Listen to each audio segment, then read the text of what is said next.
Всем привет, меня зовут Иван, и я продолжаю ремонт яхты по правому борту. Хочу зачистить и подготовить покраски. Начнем.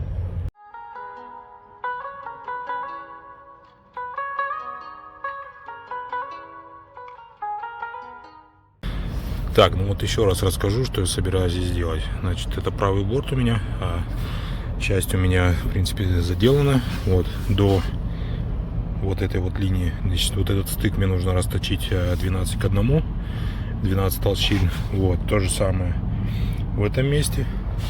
Идет до конца, можно сказать, почти до кокпита.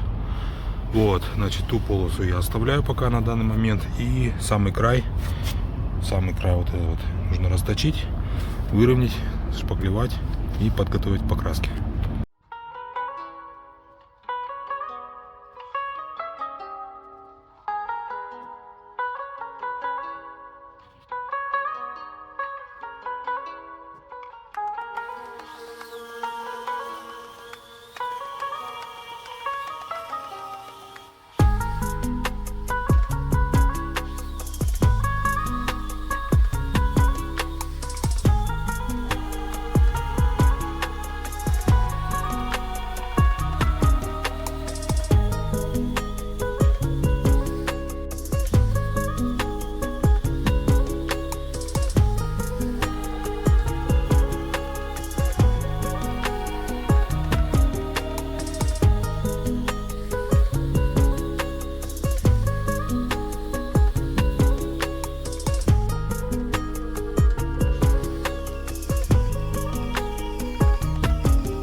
Ну чё, укатал, в принципе, я считаю, нормально получилось. Ровненько, гладенько. Все, сейчас застынет, зашкурю и буду ферить. Так, вот у меня правый борт. У меня пилпла еще все еще лежит сверху. Стык на всю длину, можно сказать, на пол парохода. Сейчас ее сниму, вот эту вот синюю фигню, и начну зашкуривать площадь под ровный срез.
что зашкурил, зашпаклевал на первый раз. Вот. Ну, как бы я шкурил, конечно, так себе, чтобы было, как говорится. Вот, ну, посмотрим, в принципе, если ровно ляжет, то может и ничего. Вот, в принципе, замазка уже практически застыла, я думаю. Так, кое-где еще мягенькая с этой стороны, а так там уже твердое можно шкурить, но уже немного поздновато, так что это будет на следующий день. Ну, прошло несколько дней, я тут пытался шкурить, конечно. Дело такое довольно мудное и долгое. Вот, так что я, наверное, без записи все это зашкурю, закрашу, точнее только зашкурю. Вот, и да, это займет какое-то время, несколько дней, наверное. Еще у нас осень тут наступила внезапно, дожди начали поливать, так что особо не разгуляешься на палубе. Пожалуй, на этом все, на этом эпизоде. Спасибо, что посмотрели. Если видео понравилось, ставьте лайк, подписывайтесь на канал и оставляйте комментарии. Пока.